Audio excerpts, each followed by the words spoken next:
तो शुरू करते हैं मंगलाचरण। ओम नमो भगवते वासुदेवाय। ओम नमो भगवते वासुदेवाय। ओम नमो भगवते वासुदेवाय। ओम अज्ञानातिमिरान्धस्य ज्ञानञ्जनं शलाकया चक्षुरुन्मीलितं येन तस्मै श्रीगुरुवे नमः। श्रीचैतन्यमनोभीष्टं स्थापितं येन भूतले स्वयं रूप कदा मह्यं ददाति स्वपदान्तिकं। वन्देऽहं श्रीगुरु श्रीयुतपदकमलं श्रीगुरून् वैष्णवांश्च श्रीरूपं साग्रजातं सगरघुनाथ अन्वितं तं सजीवम् साद्वैतं सावधूतं परिजन सहितं कृष्ण चैतन्य देवं श्री राधा कृष्ण सगण ललिता श्री विशाखा अन्विताश्च। हे कृष्ण करुणा सिंधु दीन बंधु जगतपते गोपेश गोपिका कांत राधा कांत नमस्तते। तप्त कांचन गौरांगी वृंदावन तप्त कांचन गौरांगी राधे वृंदावनेश्वरी वृषभानुसुते देवी प्रणमामि हरिप्रिये। नमः ॐ विष्णुपादाय कृष्णपृष्ठाय भूतले श्रीमति भक्ति वेदांत स्वामिन् इति नामिनी। नमस्ते सरस्वती देवी गौरवाणी प्रचारिणी निर्विशेष शून्यवादी पाश्चात्य देश तारिणी। जय श्री कृष्ण चैतन्य प्रभु नित्यानंद श्री अद्वैत गदाधर शिवासादि गौर भक्त वृंद। हरे कृष्णा कृष्ण कृष्ण हरे हरे हरे राम राम राम हरे हरे।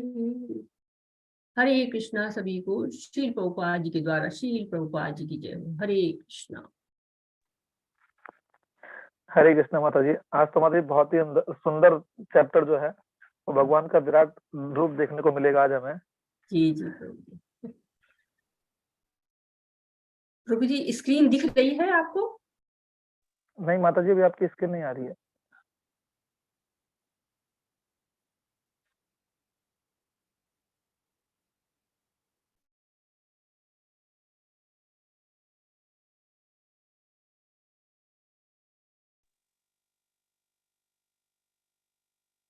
जी माता जी, अभी आ रही।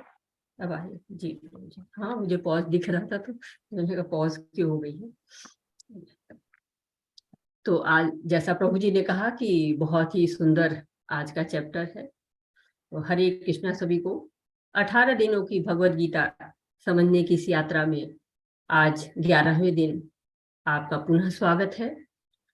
आज की इस यात्रा के प्रत्येक शब्द को मैं श्रील प्रभुपाद जी को, जो हमारे परम पूज्य गुरुदेव हैं और राधा गोविंदा मंदिर के अध्यक्ष नामानिष्ठा दास प्रभु जी के, जो इस ऑनलाइन जो पढ़ाई कर रहे हैं हम लोग इसके जनक हैं, और साथ ही साथ सारे शिक्षा गुरुओं को और सारे दीक्षा गुरुओं को समर्पित करती हूँ। और साथ ही साथ आप सबका यहाँ पर अभिनंदन करती हूँ। कोटि कोटि आभार आपका। तो इस अध्याय को शुरू करती हूँ जिसका नाम है विश्व रूप संदर्शन योग।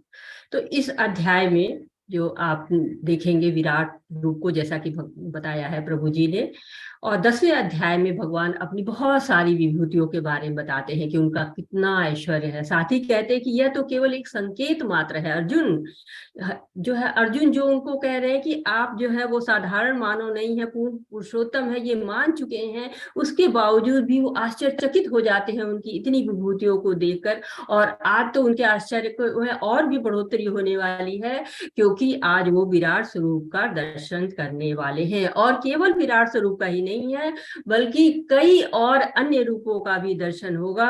और हम जानेंगे कि ये जो इतने रूप भगवान ने दिखाए हैं, इनको दिखाने के पीछे भगवान का उद्देश्य क्या है। भगवान बता रहे हैं कि जो है अर्जुन, मैं इस संपूर्ण सृष्टि का नियंता हूँ, इस संपूर्ण सृष्टि का नियंत्रण करता हूँ, फिर भी देखो ना, मैं तुम्हारा साथी बनके तुम्हारे साथ तुम्हारी आज्ञा का पालन कर रहा हूँ। और अर्जुन इसे भगवान की कृपा समझते हैं और उनकी स्तुति करने लगते। तो भगवान का कितने मतलब कृपा है भक्तों पर, कितने वो दयालु होते हैं, ये आप इसी से देख सकते हैं कि वो अनंत कोटि ब्रह्मांड के स्वामी अर्जुन की रथ को हाँक रहे हैं, अर्जुन के सारथी बने पड़े हुए हैं। अब आप जो है सारथी के लिए थोड़ा सा उस चीज को सोचते होंगे, या मैं उसको थोड़ा सा आपको बताना भी चाहूंगी कि जब युद्ध होता है तो रणभेरी बजती है, शंख बजते हैं, नाद होता है, और घोड़ों की आवाज, भालों की आवाज, लोगों की आवाज, जो है कितनी आवाजें होती हैं। ऐसे में बहुत ही आसान नहीं होता है कि सारथी से कह दे कि दाएं मुड़ जाओ, बाएं मुड़ जाओ, हमारा लक्ष्य किधर जा रहा है, इस तरफ मुड़ो। ऐसा आसान नहीं होता है। तो करते क्या है कि जब सीधे चलना होता है तो बैक में पीछे पैरों से मारते हैं, अगर बाएं चलना होता है तो बाएं मारते हैं, अगर दाहिने चलना होता है तो दाएं मारते हैं। और इस तरह से निर्देश दिया जाता है, इस तरह से बताया जाता है कि हम किधर की ओर चाहते हैं अपने आप को, कि आप मुझे उस जगह पे चले। तो ये चीजें मतलब सारथी के लिए कितना मतलब भगवान को पैर मारना कितना मुश्किल काम है अर्जुन के लिए, जब पूरी युद्ध होगा तो। लेकिन भगवान कितने दयालु हैं कि वो सारथी की तरह से अर्जुन के आज्ञा का पालन करने के लिए तैयार बैठे। तो ये इनकी असीम कृपा है अर्जुन के ऊपर, भक्त के ऊपर, एक भक्त के ऊपर जो है वो असीम कृपा है। आगे चलते हैं।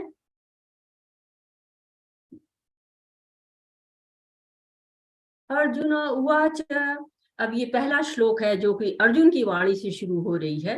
अब आप देखिए, जो भगवत गीता शुरू की गई थी तो अर्जुन के मुंह से स्टार्ट हुई थी। भगवत गीता का आरंभ कहता है कि जब अर्जुन कहते हैं कि मेरे रथ को दोनों सेनाओं के बीच में ले चलो, तो भगवान ले चलते हैं और वहां खड़ा करते हैं जहां से भीष्म, द्रोणाचार्य और सब लोग दिखाई पड़ते रहते हैं। अब जब सारे स्वजनों को देखते हैं अर्जुन, तो मोह में पड़ जाते हैं, और मोह के वो 5 कारण बताते हैं कि पहली तो उनको दया आ रही है कि कैसे हम ऐसे अपने लोगों को मारे, कोई आनंद नहीं है कि हम जो है इस क्या करेंगे, इतने लोगों को मार के युद्ध करके करेंगे क्या, क्या राज्य को पाके दिखा ही नहीं सकते हैं, किसी को कोई अपना रहेगा ही नहीं आनंद के साथ दुख सुख भोगने के लिए, तो क्या करूंगा मैं इस तरह के जो है वो लेके राज्य। और साथ ही साथ पाप पूर्ण क्रिया है ये, और पारिवारिक परंपराएं नाश हो जाएंगी। अगर सारे यंग लोग निकल जाएंगे तो केवल स्त्रियां, बुढ़े, बच्चे बचेंगे, तो पारिवारिक परंपराओं को निभाएगा कौन, उनका लालन पालन करेगा कौन, संस्कार सिखाएगा कौन। और उसके बाद वो असमंजस में है, ये करूं कि न क्या करूं, मोह उनको जो है वो छा गया है। लेकिन 2 में आते आते, अध्याय 2 में आते आते वो शरणागति प्राप्त करते हैं, और जैसे ही शरणागति मिलती है तो भगवान की उन पर कृपा होती है, और भगवान उनको लगातार जो है वो सांख्य योग, ज्ञान योग, ध्यान योग, अष्टांग योग सब बताते हैं। और भगवान की कृपा से और भगवान के इस जो है वो ज्ञान के कारण उनका सारा मोह समाप्त हो जाता है। 10वें अध्याय के लास्ट में वो कहते हैं कि मेरा मोह समाप्त हो गया है। बल्कि यहाँ पर भी जो पहला आपका श्लोक है क्या कह रहा है, अर्जुन उवाच मद अनुग्रहाय परमं गुह्यम आध्यात्म संगीतम यत योगतम वचस्तेन मोहोयम विगतो मम। अर्जुन ने कहा, आपने जिन अत्यंत गुह्य आध्यात्मिक विषयों का मुझे उपदेश दिया है, उसे सुनकर अब मेरा मोह दूर हो गया है। तो इतना जब बता रहे हैं भगवान, सब उपदेश दे रहे हैं, आध्यात्मिक उपदेश, गुह्य ज्ञान, गुह्यतम ज्ञान जो भगवान ने दिया है, तो उनका सारा मोह दूर हो गया है। तो अब मोह से स्टार्ट हुई भगवत गीता, मोह तो दूर हो गया तो भगवत गीता समाप्त। अब तो भगवत गीता की कोई आवश्यकता ही नहीं, जरूरत समाप्त हो गई, मोह दूर हो गया। लेकिन भगवान अभी इसको 8 अध्याय और लेके जा रहे हैं। क्यों लेके जा रहे हैं, इसका कारण क्या है, भगवत गीता अभी पूरी क्यों नहीं हुई है, ये सब बातें हम अभी पढ़ेंगे। तो क्या है कि भगवत गीता अर्जुन के लिए थी ही नहीं, भगवत गीता किसके लिए है? भगवत गीता हमारे लिए है, क्योंकि अर्जुन का नाम क्या है? अर्जुन का नाम है गुड़ाकेश। गुड़ाकेश का अर्थ होता है कि उसकी जो है वो अज्ञान सारा नष्ट हो चुका है। उसमें निद्रा कहते हैं कि नींद पर विजय, तो नींद को एक तरह से अज्ञान से जोड़ा गया कि अज्ञान पर विजय। तो जिसकी ऑलरेडी अज्ञान पर विजय है वो जो है वो मोह में पड़ ही नहीं सकता है। तो यह किस लिए हो रहा है, किस लिए बताया जा रहा है? क्योंकि वो अर्जुन जो है, जैसे हम पढ़ते हैं अभी तात्पर्य को, प्रभुपाद जिसमें बताते हैं कि अब जहां तक अर्जुन की बात है, उसका कहना है कि उसका मोह दूर हो गया है। इसका अर्थ यह हुआ कि कृष्ण को अपना मित्र स्वरूप सामान्य मनुष्य नहीं मानता, अपितु उन्हें प्रत्येक वस्तु का कारण मानता है। किंतु अब वह सोचता है कि भले ही वह कृष्ण को हर एक वस्तु का कारण मान ले, लेकिन दूसरे लोग नहीं मानेंगे। अतः इस अध्याय में वह सबों के लिए कृष्ण की अलौकिकता स्थापित करने के लिए कृष्ण से प्रार्थना करता है कि वह अपना विराट रूप दिखलाए। तो ये क्या बात हुई कि अर्जुन ये सोच रहे हैं कि मेरा मुंह तो दूर हो गया और मैं अब मानने लगा हूं कि जो कृष्ण है वो सामान्य व्यक्ति नहीं है, सर्व कारण कारण है। लेकिन दूसरे लोग मानेंगे? दूसरे लोग कैसे मानेंगे? नहीं मानेंगे। तो कृष्ण को चाहते हैं कि वो बताएं कि वो अलौकिक हैं, वो जो है वो अलौकिक हैं और जो है सर्व कारण कारण है, ये और लोगों को भी पता चले। इसलिए वो पूछ रहे हैं, प्रश्न को कह रहे हैं कि हाँ, आप मुझे विराट स्वरूप को दिखाइए। तेषामेवा अनुकंपा तेषामेवा अनुकंपार्थम अहम अज्ञानजमतम नाशयामि आत्मभावभ्य ज्ञान दीपेन भास्वता। तो भगवान के भक्त जो है भक्तों पर विशेष कृपा करिए और इनके हृदय में आप वास करते हैं, आप उनके अज्ञान को दीपक से प्रकाशित करिए। तो ये अर्जुन हमारे लिए प्रश्न पूछ रहे हैं, हमारे लिए कह रहे हैं कि आप अपना विराट स्वरूप दिखाइए। जैसे टीवी के एंकर होते हैं या रेडियो पर जो है वो रहते हैं एंकर, वो क्या करते हैं, वो सेलिब्रिटीज को या राजनीतिज्ञों को बुलाते हैं और वो प्रश्न पूछते हैं जो हम उनसे पूछना चाहते हैं। वो सामान्य जनों के प्रश्न होते हैं और जो उत्तर उनसे मिलता है वो हमारे लिए होता है। ऐसे ही अर्जुन जो विराट स्वरूप दिखाने के लिए कह रहे हैं, वो हमारे लिए नहीं कह रहे हैं, वो हमारे लिए कह रहे हैं, अपने लिए नहीं कह रहे हैं। तो भगवान को क्या है, भगवान नहीं कृपा नहीं करेंगे तो कौन करेगा? भगवान ही सबसे कृपा करने वाले हैं। और इसी कृपा को जानकर जो है वो अर्जुन उनसे कह रहे हैं कि कृपा करिए, आप हमको अपना विराट स्वरूप दिखाइए।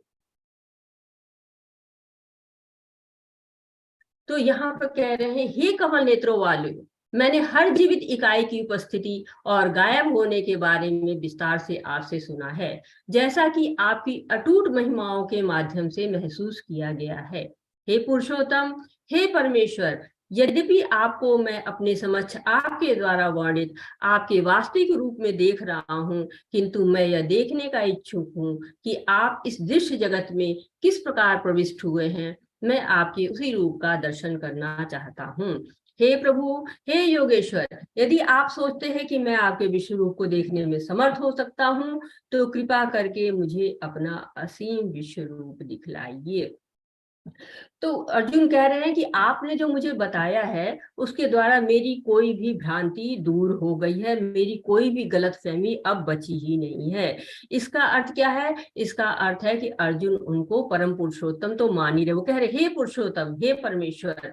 यहाँ पर उन्होंने कमल नेत्र कहा है, कमल नयन कहा गया है, यानी कि जो है भगवान के कितने सुंदर सलोने रूप को वो देख रहे हैं, जिससे वो कह रहे हैं कि आप कमल नेत्रों वाले हैं, एकदम उनकी कृपा से अभिभूत हुए जा रहे हैं। हे पुरुषोत्तम, हे प्रभु, हे परमेश्वर, सुंदर सुंदर, हे योगेश्वर, कितने रहे हैं। उनके मन में कोई भी संशय, जो आने वाले युग हैं वो उनको भगवान के रूप में स्वीकार करेंगे या नहीं करेंगे। तो भगवान ने क्या किया हुआ है, किस रूप में अपने आप को आवृत किया हुआ है, कैसे वो इस जगत में प्रविष्ट कर रहे हैं, इन सब बातों को जो है वो विराट स्वरूप के द्वारा अर्जुन देखना चाह रहे हैं, भगवान से निवेदन कर रहे हैं।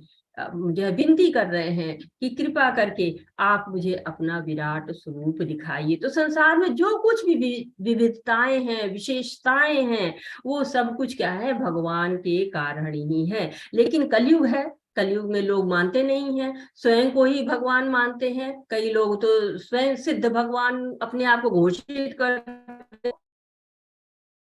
लेकिन अब एक तो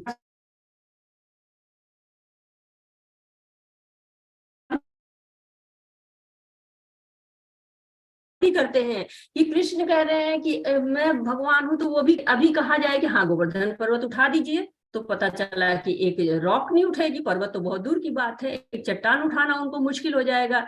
और साथ ही साथ विराट स्वरूप दिखाइए, तो वो तो बहुत ही मुश्किल बात है कि विराट स्वरूप कैसे दिखाएंगे। विराट स्वरूप को दिखाना तो साधारण मनुष्य के बात बस की बात हो ही नहीं सकती है। तो अर्जुन ने भगवान कृष्ण से विश्व रूप दिखाने के लिए कह रहे हैं। क्यों कह रहे हैं ये इसमें बताया गया। उसने कृष्ण पर संदेह किया नहीं, कृष्ण पर उनको किसी तरह का कोई संदेह नहीं था, किसी तरह का कोई संशय नहीं था। वह स्वयं को खास मानता था नहीं, वो स्वयं कितना मतलब वो विनम्र है, कितना इतना, वो भी तो पार्षद है, लेकिन उसके बावजूद वो कितने विनम्र है, हर चीज का श्रेय भगवान को दे रहे हैं, हर चीज के बारे में उनको भगवान को जो है वो शरणागति भी उन्होंने ले ली। जबकि आप एक मित्र की शरणागति लेने को कहा जाए तो आप नहीं लेंगे, आप कहेंगे ये जो है मित्र है, मैं तो रोज इसके साथ रहता हूँ, इसकी शरणागति कैसे ले सकता हूँ। लेकिन वो शरणागति को ले रहे हैं भगवान की, तो कितना वो अपने आप को विनम्र समझ रहे हैं, कहीं भी खुद को स्पेशल दिखाने की कोशिश वो नहीं कर रहे हैं। इसके बाद क्या है, लोगों को समझाने के लिए जो सोचेंगे कृष्ण एक साधारण व्यक्ति हैं, तो जो भगवान की आध्यात्मिक बातें सुन के उनका संदेह पूरी तरह से दूर हो चुका है, लेकिन वो फिर भी जो है ये मतलब बताना चाह रहे हैं, लोगों के लिए कहना चाह रहे हैं कि नहीं, आपको ये देखें, आप ये सचमुच में भगवान कृष्ण ही हैं। वो इसलिए कह रहे हैं उनका सारा मोह तो दूर हो चुका है। मुझे सार्वभौमिक रूप दिखाएं, तो उनको जो है किसी से भी कोई भी अगर ये कह रहा है तो उससे कहा जा सकता है कि आप परमेश्वर नहीं दिखा पाएंगे। इसलिए ये अगली स्लाइड क्या कह रही है, तो अर्जुन से हमें सीखना चाहिए कि कैसे हम अपने गुरु के समक्ष विनय करनी चाहिए। और कहते हैं कि यदि आप सोचते हैं कि वो मतलब इस बात को कह रहे हैं कि यदि आप ये सोच रहे हैं कि मैं विश्व रूप देख सकता हूं, मेरे अंदर इतनी क्षमता है, तो आप विश्व रूप को दिखाइए। अर्जुन भगवान से प्रार्थना कर रहे हैं, उनको आदेश नहीं दे रहे हैं कि नहीं नहीं आपको दिखाना पड़ेगा, ऐसा कुछ नहीं, चुनौती नहीं दे रहे हैं, आदेश नहीं दे रहे हैं। वो उनसे कृपा मांग रहे हैं कि ये जैसे कि आपको किसी अधिकारी से मिलना होता है तो एक नियम है, हम जोर जबरदस्ती से उनसे नहीं मिल सकते हैं, वैसे ही भगवान से मिलने का एक नियम है। भगवान से भी हम कुछ आदान प्रदान के द्वारा ही मिल सकते हैं। जैसे कहते हैं कि प्रेम अंजन अछुरित भक्ति विलोचन नयन संत सदैव ही देशु विलोकयंती यह श्याम सुंदरम अचिंत्यम गुण स्वरूपम गोविंदादि पुरुषम तब हम भजामी। तो प्रेम के काजल से और भक्ति की आंखों से भगवान को देख सकते हैं, और ऐसे आदि पुरुष भगवान गोविंद का वो जो है उनका भजन करते हैं। तो अर्जुन ने जो है वो विराट स्वरूप उनका दिखाने के लिए कहा कि अर्जुन पहले ही उनको जान चुके हैं कि परम ब्रह्म परम धामम पवित्रम परमम हुआ। तो कृष्ण को तो अर्जुन को कोई संदेह है ही नहीं है, वो तो उनको शरणागति हो चुके ही है। अब वो मित्र से जो है वो गुरु के पद पर आ चुके हैं, लेकिन साधारण लोग इस बात को नहीं समझेंगे, इसलिए विराट स्वरूप दिखाने को कहते हैं। और भगवान की भी असीम कृपा आप देख सकते हैं कि भगवान उनको अपना विराट स्वरूप दिखाने के लिए तैयार हो जाते हैं कि कैसे जो है वो आप मुझे विराट स्वरूप को देख सकते हैं। यहाँ पर आपको पहले देखा है आपने कि लोग स्वयं को भगवान मानने लगते हैं, और आज 30 से भी ज्यादा कल की अवतार हो चुके हैं, और वो लोग खुद को, जो कल की अवतार भागवतम में लिखा हुआ उसको फॉलो करने लगे, मैं ही कल की अवतार हूँ, मैं ही कल की अवतार हूँ। लेकिन और इसके अलावा भी, उन कल की अवतारों के अलावा भी बहुत से लोग हैं जो स्वयं को भगवान मानते हैं और भगवान का अनुकरण करते हैं। तो हमें ऐसे लोगों से सावधान रहना होगा जो स्वप्रतिष्ठित भगवान खुद को मान लेते हैं। जैसे अर्जुन ने भगवान को विराट स्वरूप दिखाने को कहा, वैसे आप अगर किसी से कहिए कि विष्णु रूप दिखाइए, विराट स्वरूप दिखाइए, तो वो दीवार के पार क्या हो रहा है वो तक नहीं दिखा पाएंगे, विश्व रूप दिखाना तो बहुत दूर की बात है। भगवान ने ऐसा नहीं कि विश्व रूप पहले दिखाया नहीं है, भगवान ने विश्व रूप पहले भी दिखाया है। यशोदा माता को दिखाया था जब उनकी गोद में वो सो रहे थे और उनका मुंह खुला रह गया था, तो उसमें ब्रह्मांड दिखाई दे रहा था। और इसके साथ साथ ही दुर्योधन को भी दिखाया था, जब भगवान शांति दूत बनकर गए थे और उन्होंने वहां पर जब दुर्योधन उनसे कहता है कि सेनापतियों से कि पकड़ लो इसको, तो बंदी बना लो, तब कृष्ण अपना जो है विराट स्वरूप वहां दिखाते हैं। और साथ ही साथ एक बार जब यशोदा जी मुट्ठी खाने पर उनको भगवान को कहती हैं कि अपना मुंह दिखाओ, तो उनके मुंह में ब्रह्मांड दिखाई देता है, लेकिन भगवान विस्मित कर देते हैं, ये सब उन लोगों को याद नहीं रहता है। लेकिन यहाँ पर अर्जुन जो विराट स्वरूप देखते हैं, तो वो देखिए सबको देखा है और सबको याद भी है। तो भगवान का जो विराट स्वरूप है वो पारलौकिक है, परंतु समय के अधीन रहने के कारण क्या है कि वो अस्थाई है। क्योंकि समय अस्थाई है, इसलिए जो विराट स्वरूप है वो भी अस्थाई है। तो अर्जुन की जो है वो वीरतापूर्ण वाणी को देकर भगवान उनको विराट स्वरूप दिखाने के लिए तैयार हो जाते हैं। और यहाँ अगर आप स्लाइड देख रहे हैं, तो 5वीं स्लाइड, 6ठी स्लाइड, 7वीं स्लाइड और 8वीं स्लाइड, सब में आप देख रहे हैं कि भगवान क्या कह रहे हैं, देखो, पश्य, देखो। यानी कि भगवान उनको जो है वो ऐसे दिखा रहे हैं, प्यार से कह रहे हैं कि देखो। जैसे हम किसी को अपने को कहते हैं ना कि देखो देखो, वैसे भगवान कितने प्यार से बता रहे हैं कि मैं ये दिखा रहा हूं, तुम इसमें देखो। तो क्या कह रहे हैं, भगवान ने कहा, अर्जुन हे पार्थ, अब तुम ऐश्वर्य, मेरे ऐश्वर्य को, सैकड़ों हजारों प्रकार के दैवी तथा विविध रंगों वाले रूपों को देखो। हे भारत, लो तुम आदित्यों, वसुओं, रुद्रों, अश्विनी कुमारों तथा अन्य देवताओं के विभिन्न रूपों को यहाँ देखो। तुम ऐसे अनेक आश्चर्यमय रूपों को देखो जिन्हें पहले किसी ने न तो कभी देखा है और न सुना है। हे अर्जुन, तुम जो देखना चाहते हो उसे तत्क्षण मेरे इस शरीर में देखो। तुम इस समय और भविष्य में जो भी देखना चाहते हो उसको यह विश्व रूप दिखाने वाला है। यहाँ एक स्थान पर सब चर और अचर सब कुछ है, किंतु तुम मुझे अपनी इन आंखों से नहीं देख सकते, अतः मैं तुम्हें दिव्य आंखें दे रहा हूँ। अब मेरे योग ऐश्वर्य को देखो। तो कौन कौन दिख रहा है, 12 आदित्य है वो दिख रहे हैं, 8 वसु है वो दिख रहे हैं, 11 रुद्र है वो दिख रहे हैं, 2 अश्विनी कुमार है वो भी दिख रहे हैं। तो ये देवताओं के, भिन्न देवी देवताओं के विविध रूप रंग जो है वो उनको दिखाई पड़ रहे हैं।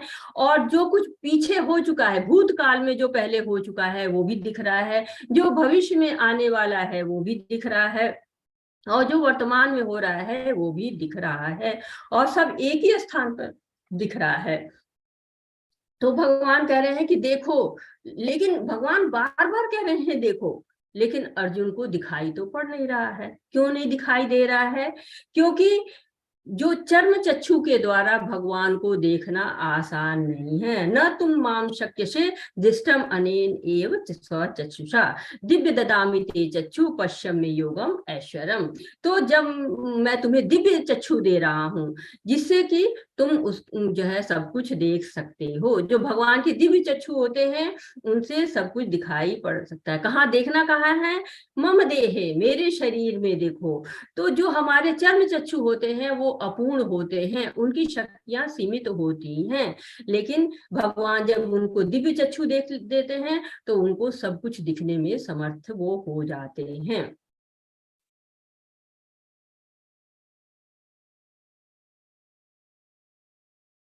संजय उवाच एवमुक्त्वा ततो राजन् महायोगेश्वरो हरि दर्शयामास पार्थाय परम रूपम ऐश्वरम्।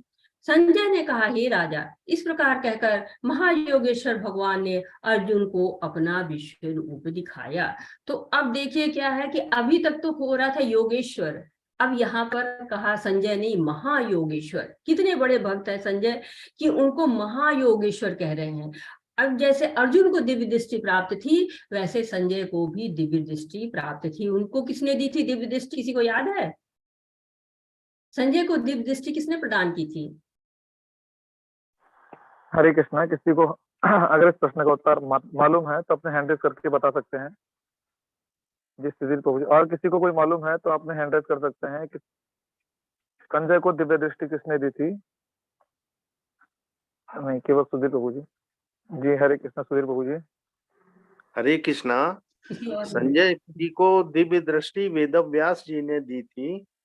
वो पहले धृतराष्ट्र को दे रहे थे तो धृतराष्ट्र जी ने मना कर दिया था कि मैं तो अब क्या देखूंगा अपने पुत्रों को, तो संजय को मिल गई थी वो दिव्य दृष्टि। उसे वो सब देख सकते थे। उनके गुरु थे संजय के वेदव्यास जी। जी प्रभु जी। बहुत सुंदर प्रभु जी, धन्यवाद। प्रभु जी कोई एक हैंड और रेज हुआ था। जी प्रीतिका माता जी, हरे कृष्णा। प्रीतिका शर्मा माता जी, हरे कृष्णा। हाँ जी, वेद व्यास जी ने। जी वेद व्यास जी ने माता जी। जी जी, बहुत सुंदर जो है वो, आप लोग का बहुत बहुत धन्यवाद अच्छा उत्तर देने के लिए। तो क्या कह रहे हैं यहाँ पर, संजय को भी मिली हुई, तो इसलिए संजय भी देख पा रहे हैं कि कैसे जो है वो भगवान की महिमा को, भगवान के विराट स्वरूप को, अब उनके अंदर से योगेश्वर नहीं निकल रहा है। योगेश्वर तो कहते थे उनको, लेकिन अब उनके मन से महायोगेश्वर निकल रहा है। बहुत बड़े भक्त थे संजय भी, और इसीलिए वो भी बिल्कुल अचंभित से हो रहे हैं उनको देख के भगवान को। अगला श्लोक कह रहा है, अर्जुन ने इस विश्व रूप में असंख्य मुख, असंख्य नेत्र तथा असंख्य आश्चर्यमय दृश्य देखे। यह रूप अनेक दैवी आभूषणों से अलंकृत था और अनेक दैवी हथियार उठाए हुए थे। यह दैवी मालाओं तथा वस्त्र धारण किए थे और उस पर अनेक दिव्य सुगंधियां लगी थी। सब कुछ आश्चर्यमय, तेजमय, असीम और सर्वत्र व्याप्त था। यदि आकाश में हजारों सूर्य एक साथ उदय हों तो उनका प्रकाश शायद परम पुरुष के इस विश्व रूप के तेज की क्षमता कर सके।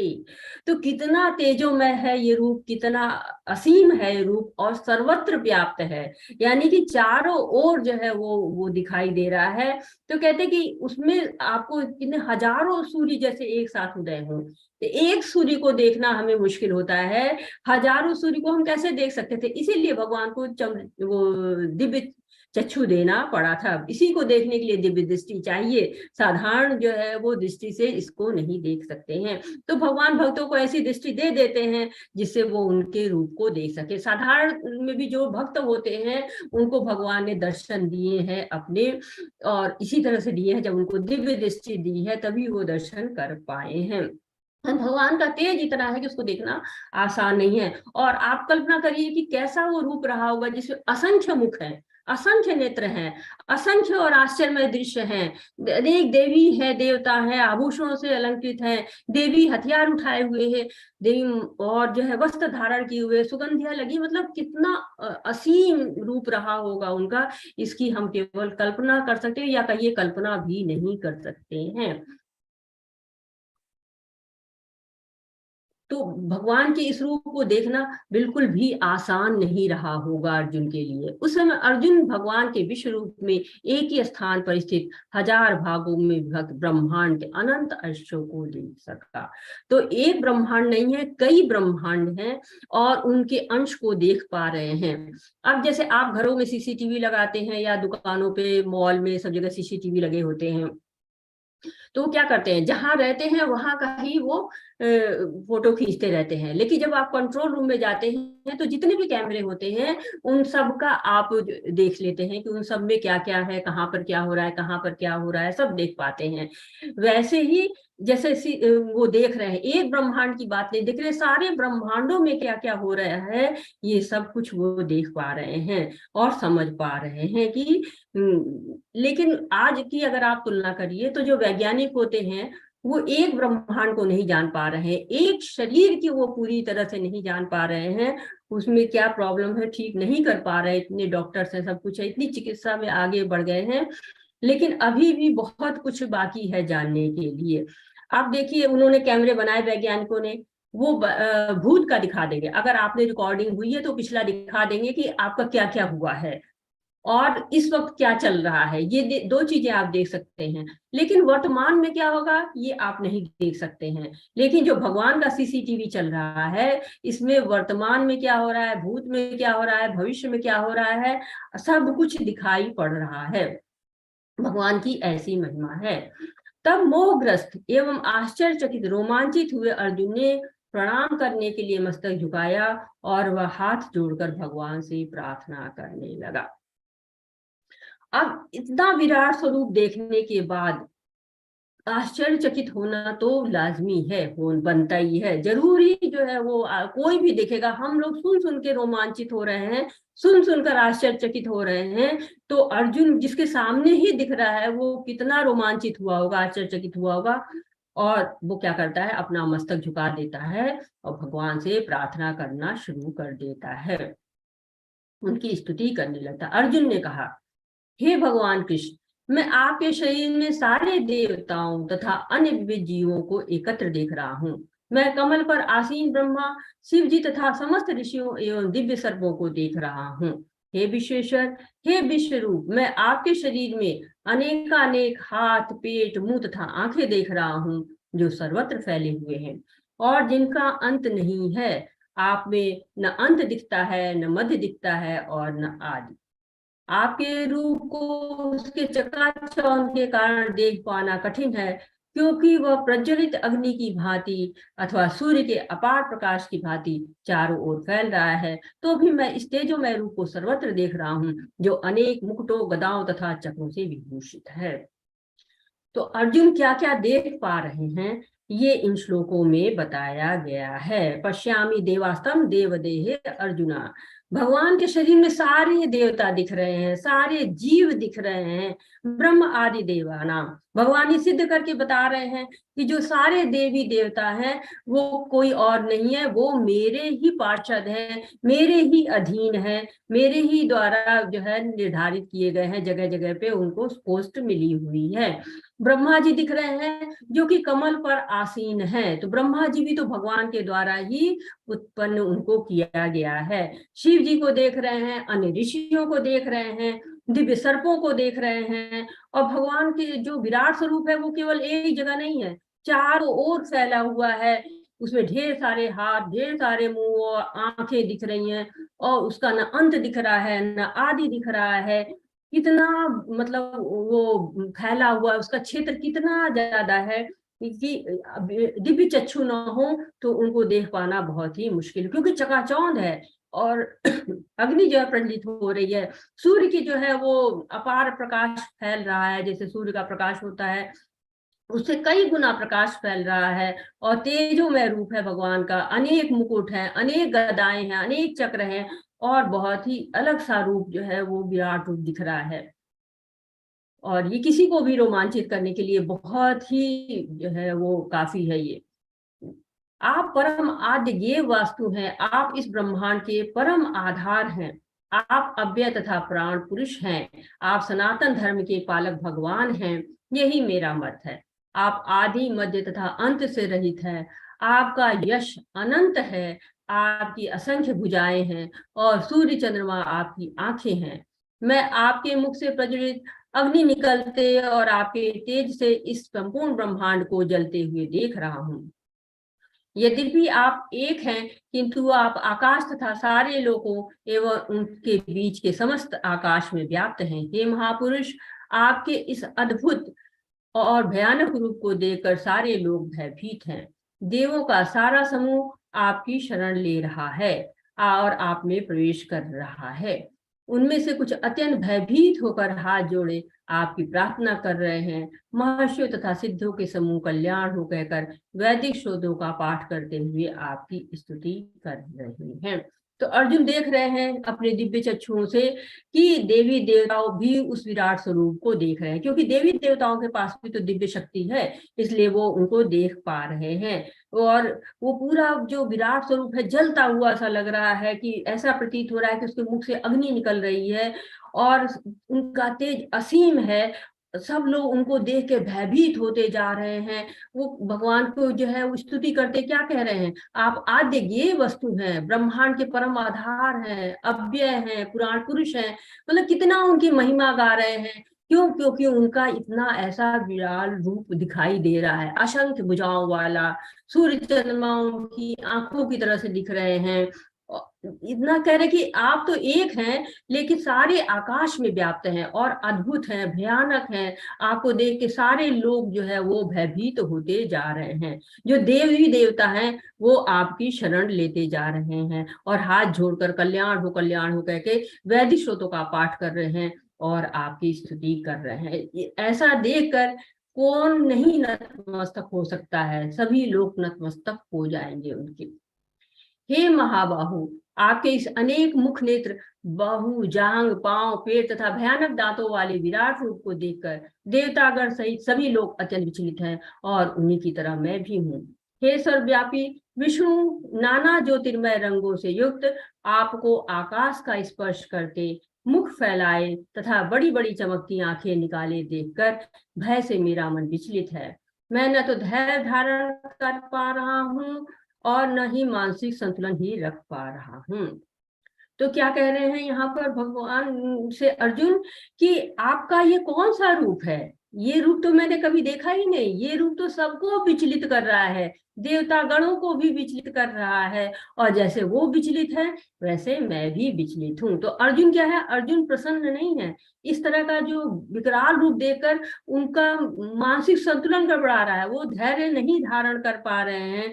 उनकी स्थिति जो है वो सामान्य नहीं रह गई है, सामान्य से अलग हो गई है, क्योंकि ये विराट रूप इतना जो है विचलित करने वाला है कि जो देवी देवता तक विचलित हुए जा रहे हैं। तो साधारण मनुष्य की तो बात ही क्या है, साधारण तो देख ही नहीं पाएंगे, क्योंकि जब तक दिव्य चक्षु नहीं मिलेंगे तब तक उनको देखा नहीं जा सकता है।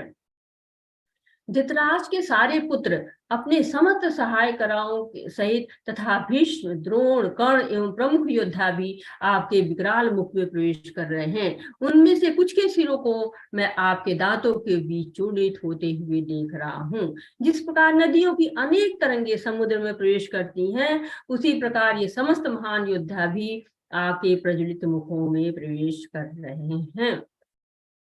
अब पहले तो अर्जुन ही इस रूप को देखने के लिए इच्छा उसने जाहिर की थी, लेकिन जब ये रूप देख रहा है कि यहाँ पर जो भीष्म है, द्रोण है, कर्ण है, जो महाभारत के प्रमुख योद्धा है, जो युद्ध के कुरुक्षेत्र में इकट्ठा हुए हैं, वो सब के सब समाप्त होते दिख रहे हैं। धृतराष्ट्र के सारे पुत्र, मतलब 100 पुत्र समाप्त होते दिख रहे हैं, और अर्जुन के पक्ष के भी सारे काफी योद्धा, जो महान महान योद्धा, सब समाप्त होते जा रहे हैं।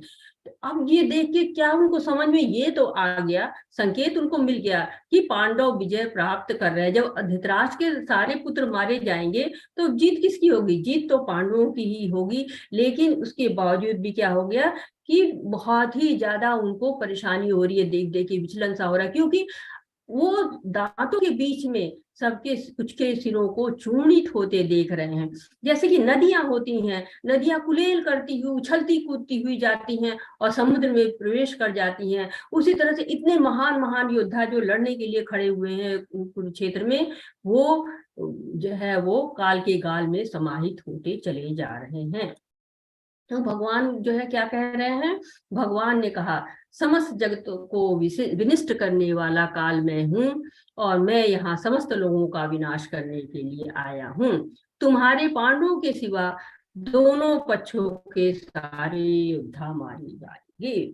तो अब क्या है, अब भगवान रहस्य का उद्घाटन कर रहे हैं, बता रहे कि जो काल शक्ति है वो भी मैं ही हूँ, और बता रहे कि मैं ही साक्षात काल हूँ, कोई और नहीं है, मैं ही साक्षात काल हूँ, और मैं सबका विनाश करने के लिए आया हूँ। पांडवों के अतिरिक्त इस युद्ध भूमि में सारे योद्धा लगभग मारे जाएंगे, लगभग सभी लोग मार दिए जाएंगे, बहुत कम लोग बचेंगे। 18 अक्षौणी सेना मैदान में खड़ी है और बता रहे हैं कि 7 अक्षौणी जो है पांडव की तरफ से और दुर्योधन की तरफ से 11 अक्षौणी सेना है, और इतनी विशाल सेना में का जो है वो नाश हो जाएगा। तो भगवान का यह भी एक रूप है, भगवान सृष्टिकर्ता भी है, भगवान पालन करता भी है, और भगवान जो है संहार करता भी है। तो भगवान का ये तीनों रूप जो है वो आपको वो पूजनीय है, सराहनीय है, और भगवान जो है इसको लोगों के सामने प्रत्यक्ष प्रकट कर रहे हैं, लोगों को बता रहे हैं कि केवल मैं सृष्टि ही नहीं करता, केवल मैं पालन ही नहीं करता, मैं जो है प्रलय भी करता हूँ, संहार भी करता हूँ। तस्मात् त्वमुत्तिष्ठ यशो लभस्य जित्वा शत्रून् भुज राज्यं समृद्धं मयैवेति निहता पूर्वमेव निमित्तमात्रं भव सव्यसाचिन्। अतः उठो, लड़ने के लिए तैयार हो और यश अर्जित करो, अपने शत्रुओं को जीतकर संपन्न राज का भोग करो। ये सब मेरे द्वारा पहले ही मारे जा चुके हैं, और हे सव्यसाची, तुम तो युद्ध में केवल निमित्त मात्र हो। तो यहाँ भगवान अब दूसरा ही रहस्य उद्घाटन कर रहे हैं और एक रहस्य और बता रहे हैं कि उठो और लड़ने के लिए तैयार हो जाओ और यश अर्जित करो। ये लोग जिनको तुम सोच रहे हो कि मैं मारने जा रहा हूं, मैं युद्ध कर रहा हूं, मैं मारूंगा, ऐसा कुछ भी नहीं है। ये सब तो पहले ही ऑलरेडी डेड है, और चाहे मैं इसको तुमको इसलिए कह रहा हूं कि तुम मारो क्योंकि तुमको इसका श्रेय मिले, तुमको इसका जो है यश फैले। तस्मात् त्वम् उत्तिष्ठ यशो लभस्य, यानी कि तुम उठो और यश को जो है वो हासिल करो, यश पाओ। क्योंकि भगवान क्या करते हैं, भक्तों पर कृपा करते हैं, और बताते हैं कि भक्त जो है वो अगर भगवान की सेवा करता है, भगवान का भजन कीर्तन करता है, तो भगवान भी उस पर कृपालु होते हैं और उसका गुणगान हो, इसके लिए प्रयास करते हैं कि आप जो है वो आपका भी यश नाम हो, यश फैले। जैसे प्रभुपाद जी थे, प्रभुपाद जी ने विदेशों में जाके प्रचार किया, कितना जो है उनकी उम्र हो गई थी, फिर भी उन्होंने जाके भगवान का जो है वो प्रचार किया। तो भगवान ने क्या बताया, उनको निमित्त बनाया ताकि प्रभुपाद जी का भी यश फैले, प्रभुपाद जी के बारे में भी लोग जाने कि वो कितने बड़े भक्त हैं।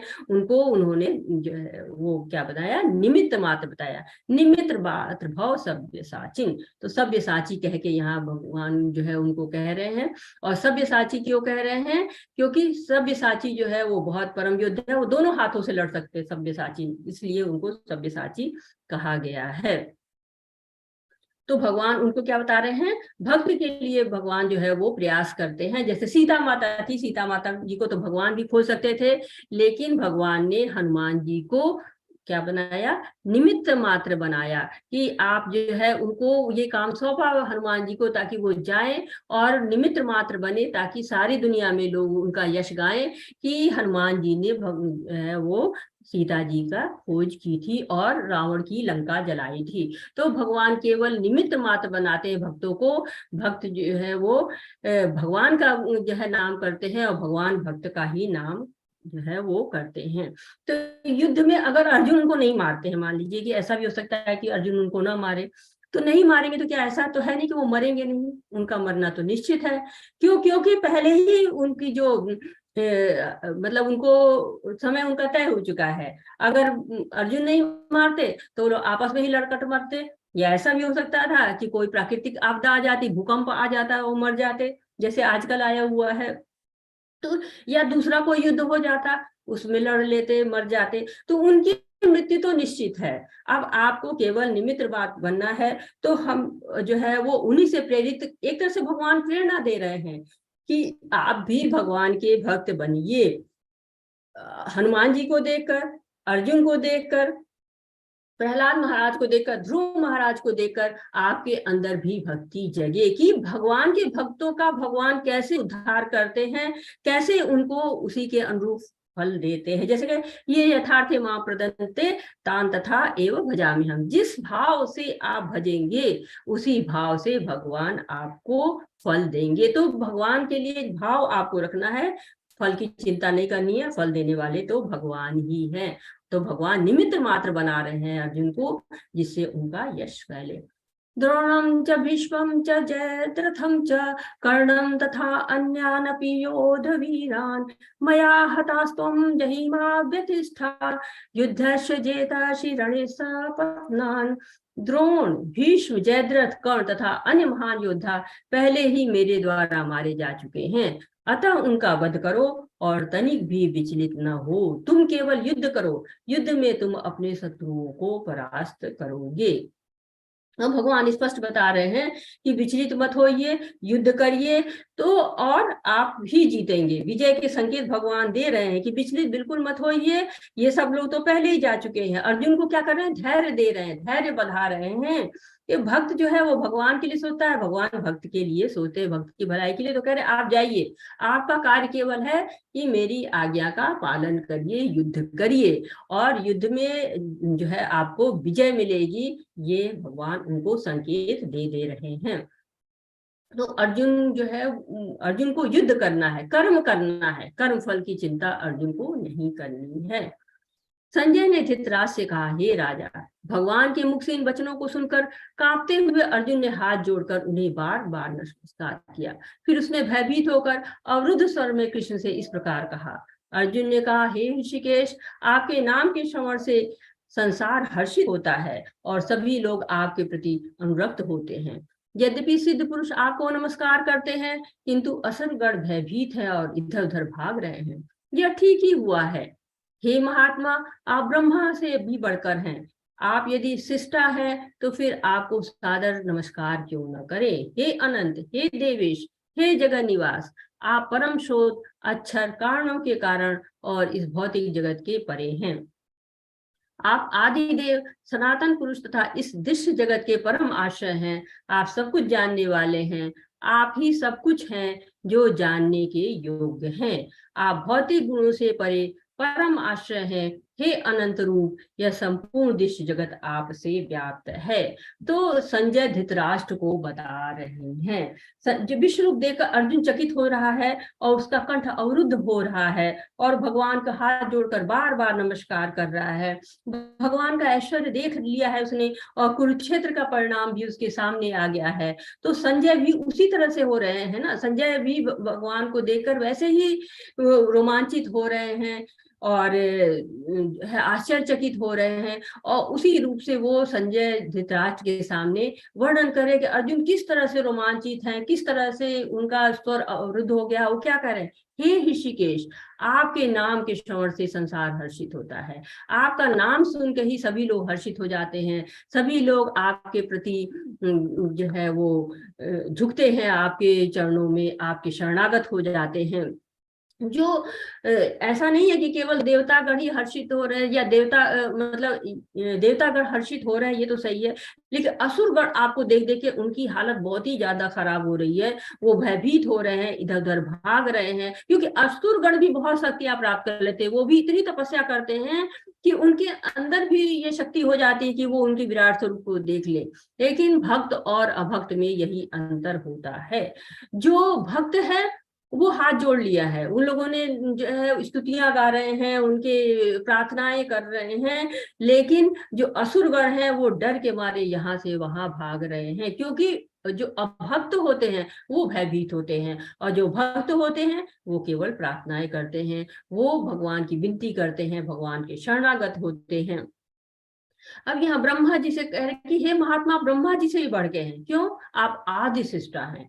तो फर्स्ट क्रिएटर कौन है? फर्स्ट क्रिएटर भगवान है। सेकंड क्रिएटर ब्रह्मा जी हैं, इसलिए उनको आदि सृष्टा कहा गया है। तो भगवान की तपस्या की ब्रह्मा जी ने बहुत दिन तक, और उसके बाद भगवान ने उनको बुद्धि दी और उस बुद्धि के द्वारा उन्होंने इस सृष्टि की रचना की है। तो भगवान आदि पुरुष हैं, सब इस सृष्टि के जो है रचनाकार भगवान ही हैं। और इसके साथ जो भगवान ही भोक्ता भी हैं, सब चीजों के भोक्ता। राम यज्ञ तपसा सर्वलोक महेश्वरम। तो भगवान ही भोक्ता है। जो मनुष्य होता है, पुरुष होता है, वो क्या करता है, वो भोक्ता बनना चाहता है, और वो भोक्ता जब बनता है तो क्या होता है, दुख पाता है। मनुष्य जब भी भोक्ता बनने की कोशिश करता है तब वो दुख पाता है। अर्जुन बहुत ही सुंदर सुंदर स्तुतियां कर रहे हैं, और बहुत ही प्रसिद्ध हैं स्तुतियां उनकी। और साथ ही जो भक्त होते हैं वो इन स्तुतियों को कई बार गाते भी हैं। तो भगवान की स्तुतियां बहुत ही मधुर लगती हैं, और अर्जुन की स्तुतियां ये बहुत ही ज्यादा सुंदर हैं। आपको अपना मित्र मानते हुए मैंने हठ पूर्वक आपको हे कृष्ण, हे यादव, हे सखा जैसे संबोधनों से पुकारा है, क्योंकि मैं आपकी महिमा को नहीं जानता था। मैंने मूर्खतावश या प्रेमवश जो कुछ भी किया है, कृपया उसके लिए मुझे क्षमा कर दें। यही नहीं, मैंने कई बार आराम करते समय, एक साथ लेटे हुए, या साथ साथ खाते या बैठे हुए, कभी अकेले तो कभी अनेक मित्रों के समक्ष आपका अनादर किया। हे अच्युत, मेरे इन समस्त अपराधों को क्षमा करें। तो यहाँ पे अर्जुन क्या कह रहे हैं, अर्जुन याद कर रहे हैं सब पुरानी बातों को, कि बहुत विविध रूपों में मैंने आपको देखा है, विविध रंगों में मैं आपके साथ रहा हूं, तो मुझसे कई अपराध हुए हैं। और वो कहते हैं कि पहले मैं आपको मित्र मानता था, लेकिन आप तो क्या है, आप तो अनंत कोटि ब्रह्मांड के स्वामी हैं। तो मैं आपको जब मित्र मानता था तो क्या कहता था, हे कृष्ण, हे यादव, हे सखेती, इस तरह के नामों से मैं पुकारा करता था। लेकिन जब ये विराट स्वरूप मैं आपका देख रहा हूँ और काल स्वरूप देख रहा हूँ, तो मैं अब आपसे अपने अपराधों की क्षमा मांग रहा हूँ, कि मैंने इतने तरह के संबोधन दे दे के आपका अनादर किया हुआ है। मुझे ऐसा नहीं करना चाहिए था। मुझे आपको एक मित्र की तरह से आपके साथ खाना नहीं खाना चाहिए था, और आपके साथ में सोता था, खाता था, आपके हास परिहास भी करता था, कभी जैसे फ्रेंड्स होते आपस में धौल धप्प भी चलती थी। तो मतलब सब चीजें मैंने कितनी तरीके से आपका अनादर किया हुआ है, लेकिन आपने कभी भी मुझसे जो है वो रूठे नहीं, कभी आपने उसका बुरा नहीं माना। मेरे ये अपराध हुए हैं, आप मुझे इसके लिए क्षमा कर दीजिए कि मैंने आपको भगवान नहीं माना। तो अब क्या है कि जो भक्त होते हैं वो भी भगवान को भगवान नहीं मानते हैं, और जो अभक्त होते हैं वो भी भगवान को भगवान नहीं मानते हैं।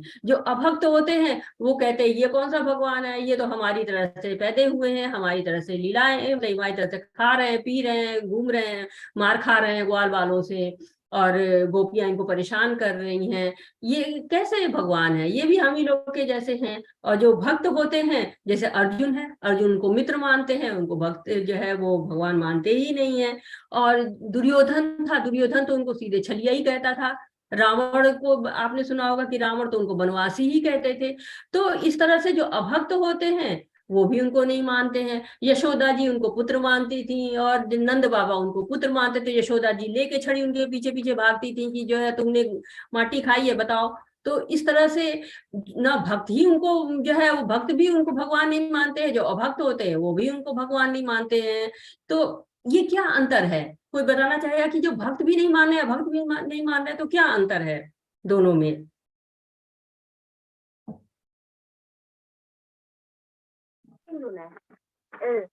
जी सुधीर बाबू जी, हरे कृष्णा। हरे कृष्णा माता जी। हरे कृष्ण। असल में भक्त जो भगवान को भगवान नहीं मानते, उसका कारण है प्रेमवश। उनसे इतना प्रेम करते हैं कि वो उनको भगवान न मान के उनको अपना बिल्कुल प्रेमवश नहीं मानते। उनको सामान्य वो वैसे करते हैं जैसे गोपिकाएं थी, प्रेम के कारण मतलब उनको भगवान नहीं मानती थी। जी। और अभक्त जो होते हैं भगवान को भगवान इसलिए नहीं मानते, वो उनको भगवान मानते ही नहीं है, समझते ही नहीं कि ये भगवान है, ईर्ष्या के कारण वो उनसे ईर्ष्या करते हैं, इसलिए उनको भगवान नहीं मानते। अभक्त दैत्य जो है वो बल बल को ही मानते हैं कि जो है बलशाली हम ही है। वो दूसरे को कुछ समझते ही नहीं अपने साथ, जो अभक्त दैत्य होते हैं। और और भक्त जो कोई है आंसर देना प्रेम चाहते के हैं? बहुत सुंदर प्रभु जी, बहुत सुंदर आपने बताया, बहुत सुंदर, धन्यवाद प्रभु जी। और कोई बताना चाहता है, अपने विचार रखने चाहते हैं इस विषय को?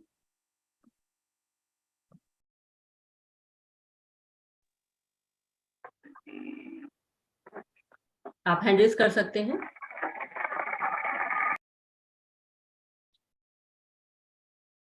चलिए आगे बढ़ते हैं। तो प्रभु जी ने बहुत सही कहा है कि जो भक्त होते हैं वो भगवान के साथ रस में जुड़ जाते हैं। जैसे दास रस में हनुमान जी जुड़ गए थे उनके साथ में, वात्सल्य रस में यशोदा जी हैं, देवकी हैं और नंद बाबा हैं, ये लोग जो है वात्सल्य रस में उनके साथ जुड़े हुए थे।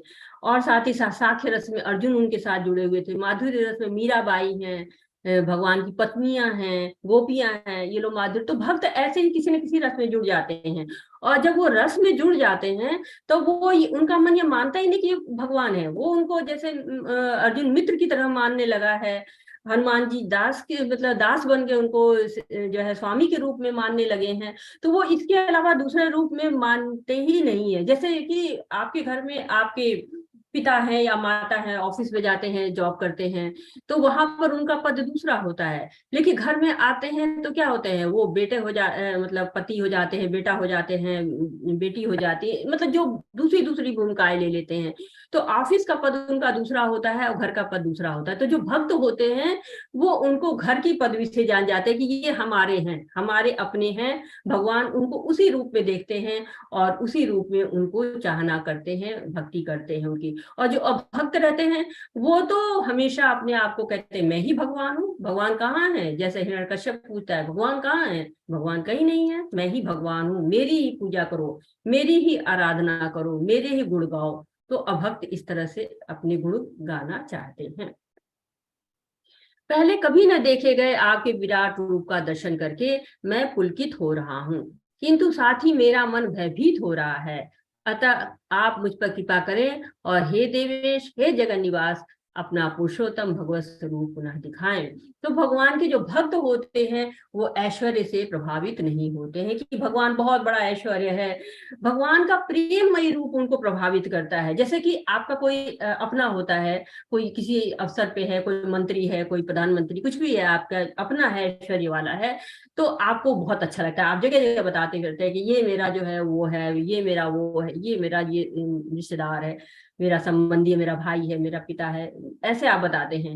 लेकिन घर में अगर वो वही ऐश्वर्य दिखाने लगता है तो वो आपको पसंद नहीं आता। तब आप कहते हैं कि इसको अपने पद का घमंड हो गया है, ये गर्व इसको हो गया है, ये तो देखो मुझसे इस तरह से बात कर रहा है, तो आपको ऐश्वर्य वाला व्यवहार बिल्कुल अच्छा नहीं लगता है।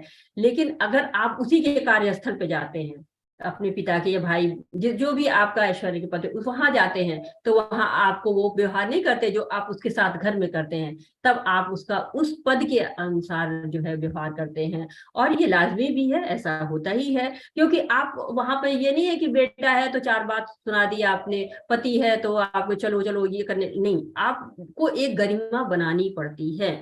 उसी तरह जो भगवान के भक्त होते हैं वो प्रेममयी रूप ही चाहते हैं, अपने उसी पुराने रूप को चाहते हैं। और इसीलिए अर्जुन भी यहाँ पे क्या कह रहे हैं, हे देवेश, हे जगन निवास, आप अपना पुरुषोत्तम भगवत स्वरूप पुनः दिखाएं। पुनः उसी रूप को चाहते हैं जिस रूप में भगवान उनके साथ मित्र के रूप में हास परिहास करते थे, गले लग जाया करते थे, और अर्जुन वही रूप वापस चाह रहे हैं, भगवान के साथ उसी रूप में रहना चाह रहे हैं। हे विराट रूप, हे सहस्त्रभुज भगवान, मैं आपके मुकुटधारी चतुर्भुज रूप का दर्शन करना चाहता हूँ, जिसे आप अपने चारों हाथों में शंख, चक्र, गदा तथा पद्म धारण किए हो, मैं उसी रूप को देखने की इच्छा करता हूँ। हे कुरुश्रेष्ठ, तुमसे पूर्व मेरे इस विश्व रूप को किसी ने नहीं देखा, क्योंकि मैं न तो वेदाध्ययन के द्वारा, न यज्ञ, दान, पुण्य या कठिन तपस्या के द्वारा इस रूप में इस संसार में देखा जा सकता हूँ। तुम मेरे भयानक रूप को देखकर अत्यंत विचलित एवं मोहित हो गए हो, अब इसे समाप्त करता हूँ। हे मेरे भक्त, तुम समस्त चिंताओं से पुनः मुक्त हो जाओ, तुम शांत चित्त से अब अपना इच्छित रूप देख सकते हो। तो भगवान बता रहे हैं कि जो है आपने इस विश्व रूप को देखा है, इसके पहले किसी ने इस विश्व रूप को नहीं देखा है। तो भगवान का जो ये झलक देखी है सबने विश्व रूप की, विश्व रूप का इतना जो है ऐश्वर्य, इतना बृहद रूप किसी ने नहीं देखा था, और साथ ही साथ वो रूप किसी को याद भी नहीं था, वो रूप जो है विस्मित कर दिया था भगवान ने। और साथ ही साथ क्या कहा कि किसी भी दान पुण्य से, तपस्या से इस रूप को नहीं देखा जा सकता है। इस रूप को कैसे देख सकते हैं? इस रूप को केवल भक्ति के द्वारा ही देख सकते हैं। कहे कि तुम इतना जो है मेरे इस रूप को देखकर विचलित हो रहे हो, मोहित हो रहे हो, इसलिए मैं इस रूप को समाप्त करना चाह रहा हूं। तो भगवान क्या करते हैं? कहते हैं कि मैं तुम्हें चतुर्भुज रूप, अपना जो रूप है, अब एक तरह से समझ लिए कि भगवान के ये जो चतुर्भुज रूप है ये भी भगवान का दूसरा ऐश्वर्य रूप है।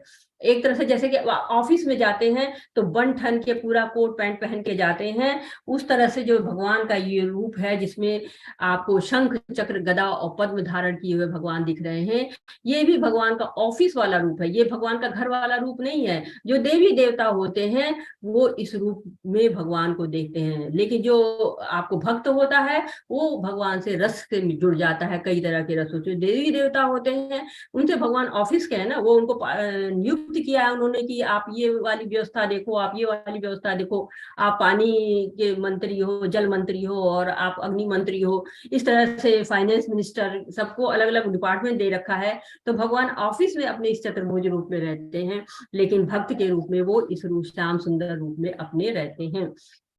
तो भगवान से जब प्रार्थना कर रहा है अर्जुन की आप अपने रूप में आ जाइए, तो भगवान कहते हैं कि ठीक है, मैं तुम्हें अपना चतुर्भुज रूप का दर्शन कराना चाहता हूँ। और आपको जो है वो भगवान चतुर्भुज रूप पहले आते हैं।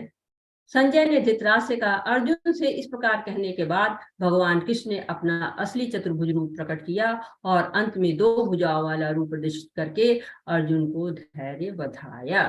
तो भगवान जो है वो द्विविजय रूप आ जाते हैं। पहले चतुर्भुज रूप आते हैं और भगवान का जो ऑफिशियल रूप है, जो बहुत ऐश्वर्य वाला रूप है, उसको दिखाते हैं, और उसके बाद भगवान अपने द्विभुज रूप में आ जाते हैं। जैसे कि जब गोपियां हैं और राधा है द्वारका जाती हैं, तो द्वारका में भगवान राजा के रूप में थे। तो राजा के रूप में जब रहते हैं तो गोपियों को या राधा को उतना अच्छा नहीं लगता है। क्यों? क्योंकि वो चाहती हैं कि भगवान को उसी नटखट रूप में चाहती हैं, उसी माखन चोर रूप में चाहती हैं, उसी तरह की लीलाएं करते हुए देखना चाहती हैं जिस रूप में वो वहां पर थी, पहले वृंदावन में मिलती थी उनसे। तो वो चाहती हैं कि उसी रूप में हम भगवान को पाए, उसी रूप में देखें। उनको वो राजा वाला रूप बिल्कुल नहीं सुहाता है, बिल्कुल नहीं अच्छा लगता है। उसी तरह से भगवान को भी जो भक्त होते हैं वो श्याम सुंदर रूप में ही देखना चाहते हैं। इसलिए भगवान पहले अपना असली चतुर्भुज रूप प्रकट करते हैं और उसके बाद अपना 2 भुज वाला रूप प्रदर्शित करते हैं और अर्जुन को धैर्य बधाते हैं, क्योंकि अर्जुन विचलित हो गया है उनका वो रूप देख के। जो रूप उनका जो विराट स्वरूप था उसको देख के मोहित हो गया है, विचलित हो गया, आश्चर्यचकित हो गया है। जब अर्जुन ने कृष्ण को उनके आदि रूप में देखा तो कहा, हे जनार्दन, आपके इस अति सुंदर मानवीय रूप को देखकर मैं अब स्थिर चित्त हूँ और मैंने अपनी प्राकृत अवस्था प्राप्त कर ली है। श्री भगवान ने कहा, हे अर्जुन, तुम मेरे जिस रूप को इस समय देख रहे हो उसे देख पाना अत्यंत दुष्कर है। यहाँ तक कि देवता भी इस अत्यंत प्रिय रूप को देखने की ताक में रहते हैं। तो भगवान बता रहे हैं कि जो तुम रूप देख रहे हो ये बहुत ही कठिन है, ये रूप सबको दिखाई नहीं देता है, क्योंकि देवता रूप भी उनके चतुर्भुज रूप को देख पाते हैं, उनके इस द्विभुज रूप को नहीं देख पाते, सुंदर सलोने रूप को नहीं देख पाते हैं।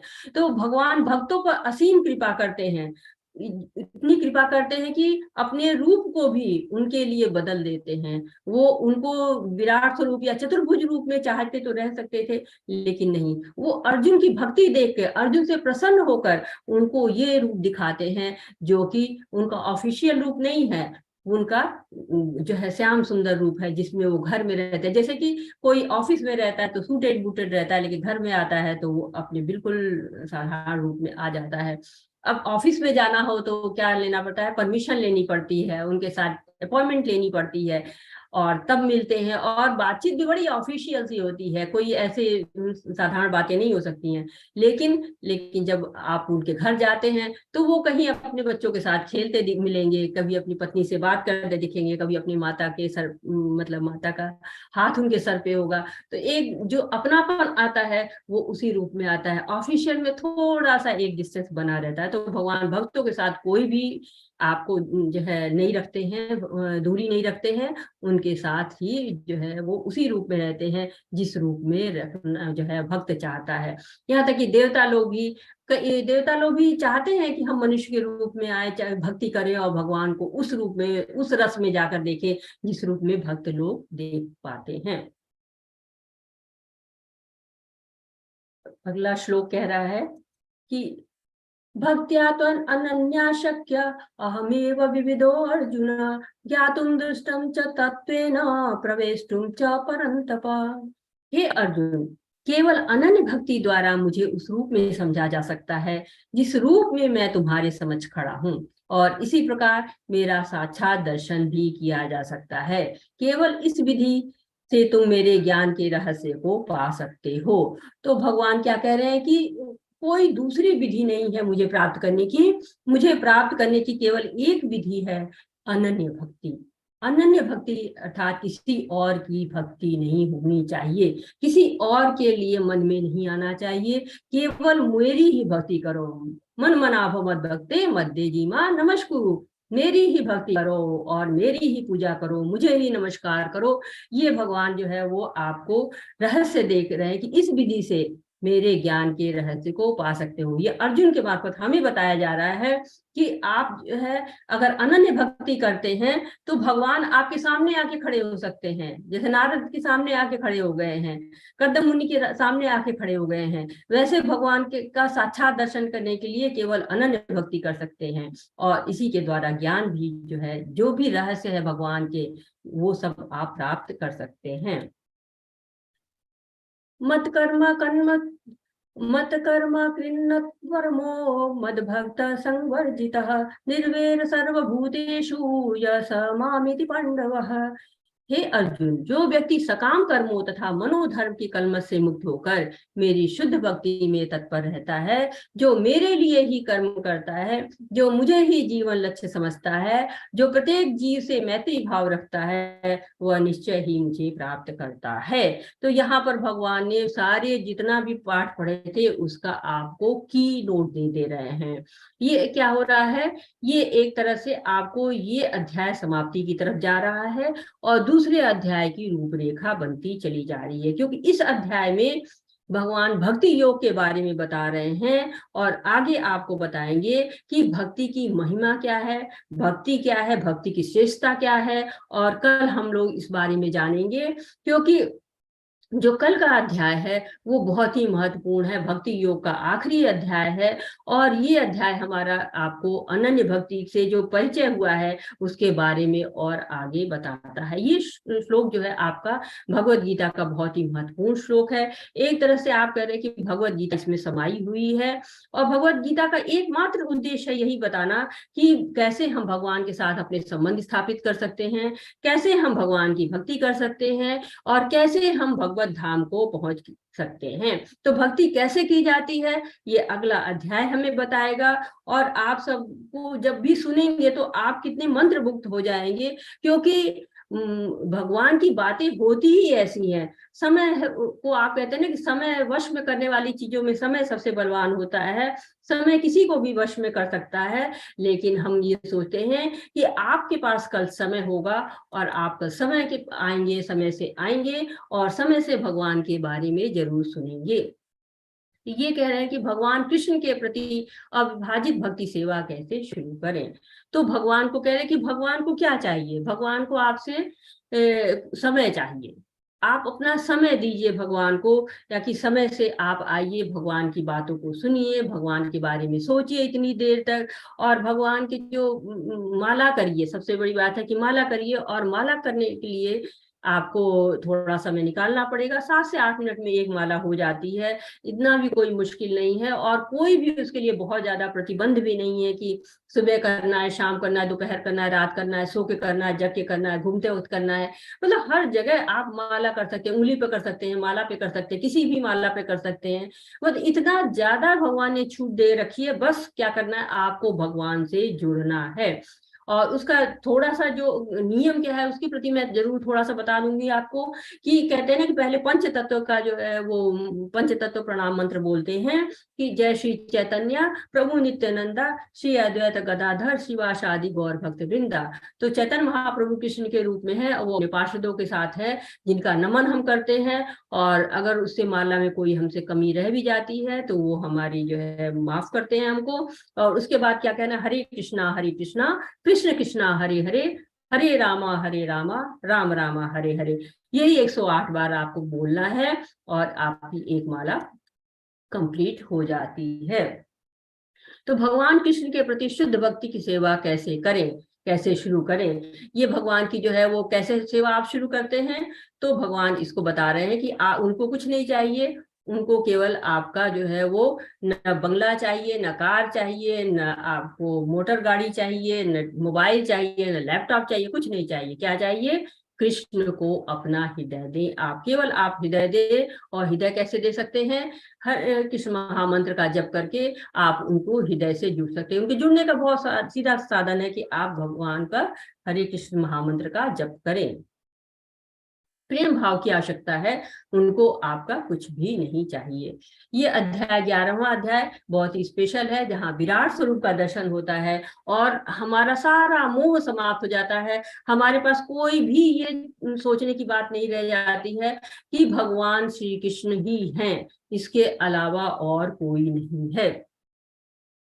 तो यहाँ सारांश क्या कहता है इस पाठ का, कि अर्जुन कृष्ण से अपना सार्वभौमिक रूप को दिखाने का अनुरोध करता है। तो क्यों अनुरोध करते हैं, हमारे लिए करते हैं, ये अपने लिए नहीं करते हैं, क्योंकि वो तो भगवान की महिमा को जानते हैं, उनका मोह दूर हो चुका है।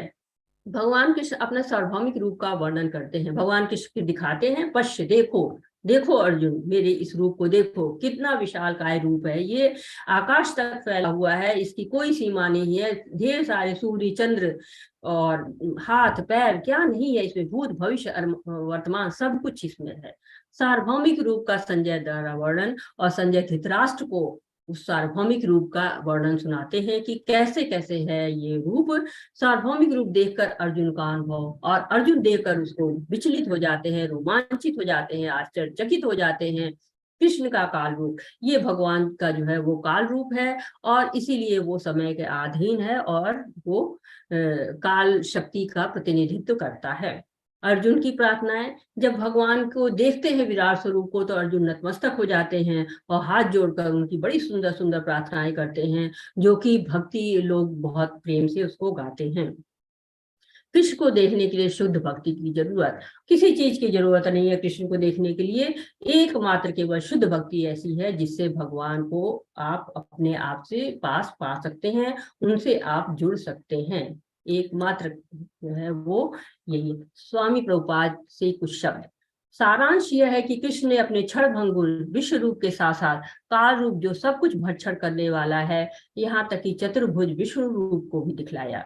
इस तरह कृष्ण ने इन समस्त स्वरूपों के उद्गम है, ऐसा नहीं है कि वे आदि विश्व स्वरूप या विष्णु की ही अभिव्यक्ति हैं, वे समस्त रूपों के उद्गम हैं।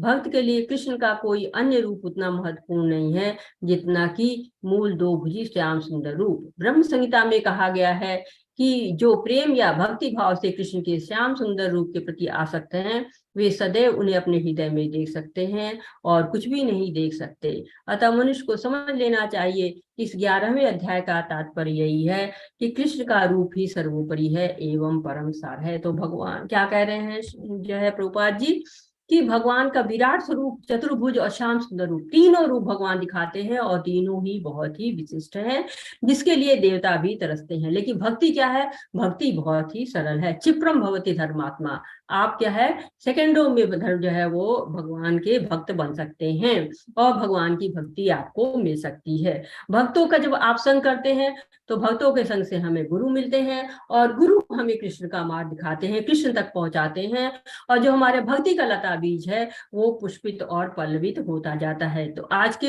अध्याय का मूल सिद्धांत यही है कि भगवान की भक्ति ही हमें इस भव सागर से पार कर सकती है। जो हमारी नाव भव सागर में फंसी हुई है, उसको हरे कृष्णा महामंत्र के द्वारा हम बाहर निकाल सकते हैं। तो आइए कहते हैं, हरे कृष्णा कृष्णा कृष्णा हरे हरे, हरे राम राम हरे कृष्णा। तो आज के अध्याय यही समाप्त होता है। हरे कृष्णा माता जी, बहुत सुंदर माता जी। माता जी आपका कोटि कोटि नमन, जो आपने हमें विराट रूप के दर्शन कराए। साक्षात ऐसा लगा, मतलब जैसे, मतलब सोच के भी ऐसा लगता है ना कि अर्जुन के सामने कैसी कंडीशन रही होगी जब उसने विराट रूप देखा होगा। साक्षात कोई किसी को भगवान चबा रहे हैं, कोई कुछ हो रहा है, सब मतलब सब कुछ चल रहा है और सामने देख रहा है। तो मतलब कितना डर सा गया होगा इस समय, मतलब जैसे देख उसको, मतलब देख के लगा ना, जब उसने कहा कि बस बंद करो प्रभु, बस ये बंद करो, तो मतलब ये देख के लगता है ना उस समय कैसा डर सा गया होगा वो। और एक तो इच्छा भी थी कि ये चीज देखूं, लेकिन उसके बाद जब उसने मना किया होगा ना, बस बहुत हो गया, अब इसे बंद करो। तो उसके बाद जब उन्होंने चतुर्भुज रूप दिखाया तो मतलब अर्जुन को वो भी पसंद नहीं आया। मतलब अर्जुन को फाइनली वही पसंद आया कि हाँ, कृष्ण जो है ना, जो कहते हैं कि हाँ, परम ईश्वर जो है कृष्ण ही है। तो लास्ट में आके अपनापन जो लगता है ना कि हाँ, वो कृष्ण के साथ ही लगा कि अपनापन कृष्ण ही है। और फिर अभी प्रभुपाद जी ने बोला ना कि हाँ, यही है, मतलब जो कृष्ण ही है वो परम ईश्वर कृष्ण ही है, उन्हीं की भक्ति करनी है। मतलब इतना सुंदर था माता जी आज का चैप्टर ना। आपको कोटि कोटि नमन माता जी, बार बार आपको मैं कोटि कोटि नमन करूंगा इस चैप्टर के लिए जो आपने हमें आज बताया ना। बहुत ही सुंदर चैप्टर था माता जी। जी बहुत सुंदर, और आपकी वाणी भी बहुत सुंदर है, उसके लिए मेरा भी आपको कोटि कोटि नमन। बहुत सुंदर, आप वही कह रहे कि आप बिल्कुल निचोड़ बता देते हैं। बहुत सुंदर प्रभु जी, इसमें आपकी भक्ति झलकती है कि आप कितने बड़े भक्त हैं, ये आपकी वाणी से पता चलता है। तो बहुत बहुत आपको भी नमन प्रभु जी। और सचमुच ये पाठ बहुत सुंदर था। मैं अपना पहली बार का अनुभव साझा करना चाहूंगी। जब मैंने विराट स्वरूप को पढ़ा था तो वाकई मतलब अभी भी रोमांचित हम हो जाते हैं, लेकिन पहली बार का रोमांच तो बहुत ही अलग होता है। और सच बताऊं तो ऐसा लगता है कि नहीं प्रभु बंद करो, अब इस पाठ को पढूं या ना पढूं, इतना मतलब रोमांचित हो जाता है मन। ऐसे विचलन सा होने लगता है जब उसको बहुत, अभी तो हम लोग बहुत थोड़ा सा पढ़ रहे हैं, जब और पढ़िए तो एकदम मन विचलित होता है कि हाँ, कैसा रूप रहा होगा, हमारी इमेजिनेशन, हमारी कल्पना से बहुत ही परे रहा होगा। और कैसे देख पाए अर्जुन उसको, बहुत ही मुश्किल था। हरे कृष्णा। तो हरे कृष्ण माता जी। जी माता जी, प्रश्नोत्तरी सत्र पे चलते हैं अभी। ये सेम ऐसा कंडीशन ना, मैंने जब मैं भागवतम पढ़ रहा था ना, तो भागवतम मैंने पढ़ा तो बाकी वो चैप्टर में तो मुझे ऐसा लगा नहीं, लेकिन जब कालिया दमन की कथा आती है ना, तो मुझे उस समय मतलब एक वैसा फील हुआ कालिया दमन की कथा में, जब ना कि कृष्ण ने उस कालिया को मतलब खूब अधमरा सा कर दिया, मतलब मार मूर के अधमरा कर दिया है। लेकिन जब उसकी पत्नियां जो कहना शुरू करती है ना, तो मुझे उस समय मुझे ऐसा लगता है कि मतलब हाँ, कि कहते हैं कि इसी के लायक था, इसके पिछले जन्म के कर्म थे ऐसे कि इसे सर्प योनि मिली है, सभी इसे पिछले जन्म के कर्मों से ये मिला है, लेकिन आपने कितनी दया कर दी प्रभु। और मैंने कहा हम लोग हैं, हमसे जरा सा भी कुछ प्रॉब्लम आती तो हम बोलते कि यार क्या कर दिया है, क्या हो गया है। और उसकी पत्नियां कहती हैं कि आपने कितनी कृपा कर दी इन पे, जो इतना मतलब। तो उस समय मतलब ना, मतलब भागवतम पढ़ी, मतलब एक टच हो जाता है ना मेरे को। मैंने शुरू से पढ़ा लेकिन मेरे को कहीं पे ऐसा नहीं लगा, लेकिन जो कालिया दमन की कथा में जब उसकी पत्नियां, कालिया की पत्नियां कहती है ना भगवान से कि आपने प्रभु कितना कृपा कर दी इस पे, ये तो बिल्कुल ऐसा था, इसके पुराने जन्म के पाप थे, उसने ऐसा करा, उसको ये जन्म में मिलना था, लेकिन आपने जो कृपा कर दी ना, तो आपने इसका जीवन बना दिया है। तो वो चीज सुन के, मतलब जब मैंने वो पढ़ा ना, तो मुझे लगा कि हम भी कैसे है कि हमको जरा सा कुछ होता है तो हम ब्लेम करना शुरू करते हैं। लेकिन उस भगवान ने मतलब कालिया नाग को खत्म सा कर दिया, अधमरा कर दिया, मरने को है, लेकिन उसकी पत्नियां कह रही कि आपने इस पे कृपा कर दी है प्रभु, अब आप ही हो, बस आप ही ने इसका उद्धार किया है। तो वही सेम मतलब ऐसा लगता है ना, कहीं कहीं टच हो जाता है कि पढ़ते पढ़ते ऐसा लग जाता है ना कि हाँ, ये हमारे साथ भी तो होता है, लेकिन हम तो ब्लेम करना शुरू करते हैं। लेकिन उनको देखो, वो कितना मतलब गुणगान कर रही है भगवान की, प्रभु आपने कितनी कृपा कर दी है। तो हम लोग ये समझ ही नहीं पाते कभी कि हमारे साथ अगर थोड़ा सा भी कुछ बुरा होता है तो हम बोलते हैं कि नहीं, ये तो आपने किया है, और कुछ अच्छा होता है फिर हम भूल जाते हैं। जी प्रभु, बिल्कुल सही कह रहे प्रभु जी। इतना भाव हमको भी विकसित करना है, लेकिन कब तक होता है ये देखने की बात है। हमको भी ऐसा होना चाहिए कि हर चीज में हम भगवान की कृपा को ढूंढना शुरू करते हैं, तो ये बहुत बड़ी बात है। और यहाँ तक कि वो जब कंस मारे जाते हैं और कृष्ण जाते हैं अंदर मिलने उनकी पत्नियों से, तो वो भी तो देखिए कहीं उन्होंने शिकायत नहीं की है कि तुमने क्यों मार दिया। और जो उनकी मतलब कंस की पत्नियां रहती वो भी तो जी रिश्तेदारी है, मामी जी है, जी जी लेकिन जी वो जी। भी कहीं नहीं शिकायत करती है कि तुमने गलत किया है, क्यों मारा। वो भी इसी तरह का भाव रखती हैं कि हाँ, अगर उन्होंने ऐसा नहीं किया होता तो ऐसा नहीं होता। तो भागवतम में है चाहे भगवत गीता में, आपको बहुत चीजें हैं जो आपको सीखने लायक है, समझने लायक है। जी जी जी माता जी। जी हरे कृष्णा माता जी। तो माता जी प्रश्नोत्तर सत्र पे चलते हैं अभी। जी जी। अगर किसी माता जी प्रभु जी को कोई प्रश्न है, कोई सुझाव है या कुछ ऐड करना चाहते हैं तो कृपया हैंड रेज कर सकते हैं। जी मेरा सुधीर ये प्रभु जी। कहना है प्रभु जी की जो है आप लोग अपनी जो क्वेश्चंस है उसको करना शुरू कर दिया होगा आप लोगों ने, और अगर किसी को कोई असुविधा हो रही हो तो बता सकते हैं अपनी प्रॉब्लम्स को।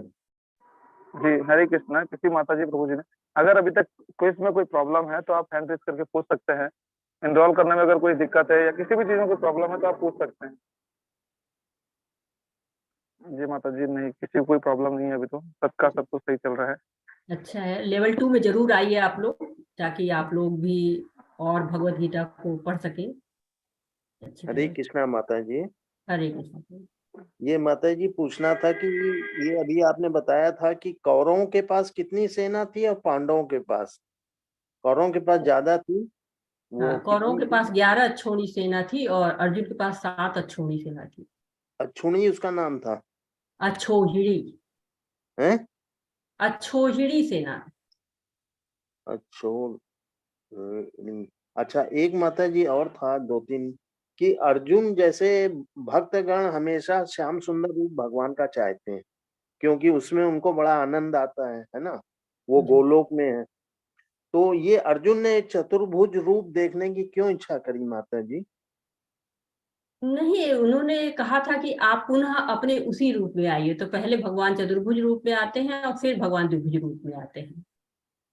अच्छा, भगवान ने तो कहा कि अर्जुन ने तो कहा कि पुनः उसी रूप में आइए आप। बाद में, हाँ, जब पहले चतुर्भुज की इच्छा करी थी शायद। फिर उन्होंने कहा कि आप भगवान के सारे रूपों को एक तरह से अर्जुन भी दिखाना चाह रहे थे कि सब हम लोग उनके ऐसे ही, सारे रूपों को देख ले, और हाँ। अर्जुन लेकिन अब उनके द्विभुजी रूप को ही चाह रहे थे। और एक माता जी, ये जैसे जो गोपिकाएं वात्सल्य रूप में देखती थी, मतलब नंद बाबा यशोदा, तो वैसे प्रहलाद किस रस में देखते थे भगवान को? प्रहलाद ने तो उनको स्वामी के रूप में ही देखा है, क्यों अमित प्रभु जी? पिता के रूप में जी ही जी देखते। जी जी माता जी। वो तो प्रभु के रूप में देखते हैं ना, पिता हाँ, के रूप में, प्रभु कि के पिता रूप की गोद मिले, पिता की गोद मिल जाएगी, उनसे बड़ी कोई गोद में। नहीं है। वो ध्रुव थे, वो ध्रुव। प्रहलाद मतलब प्रहलाद। भक्त, भक्त हाँ, के वही रूप कह में। रहे, स्वामी के रूप में उन्होंने हाँ, भी उनको स्वामी। कहा था ना कि हमारे स्वामी हैं, आप हाँ, उनको एक तरह से दास रूप कह सकते हैं। हाँ। और एक माता जी, ये एक जरा सा लास्ट है कि जैसे मेरे का ये पूछना था कि जैसे उसने विभीषण ने राम जी को कहा कि इनके नाभि में कुंड है उसका, अमृत का, उस तरह से ये मरेंगे। हर बार वो राम जी बाण मार रहे थे, उसका नया शरीर पैदा हो जाता था रावण का। तो राम जी तो वैसे देखा जाए तो भगवान है, राम कृष्ण सब भगवान है। तो राम जी को क्या पता नहीं था जो उनको उस विभीषण ने बताया? ये बात नहीं समझ में आई माता जी। प्रभु जी, आज ही तो आपने पढ़ लिया कि निमित्त भव सब्यसाची। हैं? आप ही ने आज ही ने पढ़ा ना कि निमित्त भव सब्यसाची, ना कि निमित्त बनाते हैं भगवान सबको। अच्छा, उनके मतलब उनको, वही वही मैं सोच रहा था कि मतलब उनके गुणगान, मतलब उसका यश पड़े, है ना, हाँ, भक्त के। निमित्त मात्र बनना है आपको, काम तो सब होना ही है, आप हाँ, करो या ना करो, कहो या ना करो, वो रुकना नहीं है, वो तो हाँ, होना ही भगवान होना सब है। जानते ही हैं, हाँ, लेकिन हाँ, उनको, उनके कीर्ति बढ़े भक्त की, हम्म, इसीलिए वो चाह रहे थे कि मतलब इनका यश श्रेय बढ़े। देना चाह रहे थे, श्रेय मिले। हाँ, ठीक बात पढ़िएगा है। प्रभु जी, तो महाभारत की जो आप युद्ध हुआ है उसमें 18 संख्या का बहुत ही ज्यादा महत्व है। महत्व, देखिए, हाँ। जो सेना भी थी वो भी 18 ही अक्षौणी थी। 18 दिन युद्ध चला हाँ, 18 महाभारत। शब्द बहुत महत्व है उसका। 18 स्कंद है वैसे बताए हैं ना। जी प्रभु जी। तो ये माता जी, ये जो भगवान ने ये एकदम से उनको मतलब मुंह में दबा रहे थे, अपना विराट विराट रूप जब दिखा रहे थे, तो वैसे जैसे अपन लोग भोग लगाते हैं तो वो तो प्योर वेजिटेरियन है माता जी, तो ये बात नहीं समझ। प्रभु जी वो रूप था, उसको आपने भोग बना दिया। वो अच्छा। कोई खा थोड़ी न रहे थे तो हाँ हाँ। वो काल वो रूप अपना था वो ना, वो रूप काल दिखा रूप रहे का थे। दिखा रहे थे कि काल कैसे सबका भक्षण करता चला जाता हाँ है। हाँ हाँ। ठीक है असल माता जी मूर्ख बुद्धि है इस समय कलयुग के जीव। अब धीरे धीरे सीखेंगे माता जी। आप बहुत पढ़ते हैं प्रभु जी, बहुत सुनते हैं, तो आपको इस सुनता ज्यादा हूँ माता जी, पढ़ता नहीं हूँ। पढ़ने में मेरी आंखें तकलीफ देती, सुनता मैं बहुत हूँ। श्रवणम का भी बहुत महत्व है प्रभु जी, श्रवणम जी का बहुत ही महत्व है। तो आपने देखा पूरा 7वां अध्याय ही श्रवणम पर है। जी भगवान जी। कहते हैं श्रवण का बहुत महत्व है। जी माता जी से कहते हैं ना कि सबसे सबसे पहले श्रवण ही आता है, जो आदमी जब श्रवण करता है उसी के बाद आगे हाँ बढ़ता है। श्रवणम फिर कीर्तनम। हम्म। जी जी। 2 बार भगवान ने शुणु शुणु कहा है, तच्छुणु तच्छुणु, सुनो सुनो। जैसे हाँ आज भगवान ने कहा पश्य पश्य, देखो देखो, देखो। है हाँ ना। कई बार पश्य पश्य कहा है, देखो देखो। ऐसे भगवान ने एक जो है 2 बार, तो मुझे याद है कि तच्छुणु भी 2 बार कहा है कि सुनो, और हाँ। उससे ज्यादा बार भी कहा होगा, मुझे 2 बार याद आ रहा है। मैं जो है कि उस बात पे ज्यादा प्रेस करना चाह रहे हैं भगवान, तो सुनो सुनो। हाँ ठीक बात। हरे कृष्णा माता जी, बहुत बहुत धन्यवाद। बहुत बहुत धन्यवाद धन्यवाद। प्रभु जी। तो प्रभु जी हरे विदा कृष्ण लिया जाए। हरे कृष्ण। जी माता जी, माता जी कल का चैप्टर बहुत ही सुंदर चैप्टर है। कल बिल्कुल। एकादशी के साथ साथ हम भक्ति योग के बारे में पढ़ेंगे। वो मतलब साक्षात हमारे लिए भक्ति योग हो जाएगा कल का एकादशी के दिन। सोने पे सुहागा है, बिल्कुल। सोने पे सुहागा वाला। जी जी माता जी, हाँ, तो मैं कल कहना वही चाह जरूर। रहा था लेकिन मैं कह नहीं पाया। सोने पे सुहागा होगा कल। जी माता जी, फिर मैं एक बार सबको अनम्यूट कर देता हूँ, सबके सब आपसे आशीर्वाद ले लेंगे एक बार। हरे कृष्ण का। हरे कृष्ण माता जी। वाञ्छाकल्पतरुभ्यश्च हरे कृष्ण माता जी। कृपासिन्धुभ्य एव च पतितानां पावनेभ्यो वैष्णवेभ्यो नमो नमः। अनंत कोटि वैष्णव वृंद की जय, शिला प्रभुपाद की जय, सभी भक्तों हरे की कृष्ण जय। माता जी। हरे हरे कृष्णा कृष्ण माता माता जी। जी, हरे हरे कृष्ण। हरे कृष्णा। कृष्ण। हरे कृष्ण। दंडवत सबका प्रणाम। बहुत बहुत धन्यवाद जुड़ने के लिए और साथ में शांति सुनने के लिए। कल आग्रह है, कल जरूर आइए। भक्ति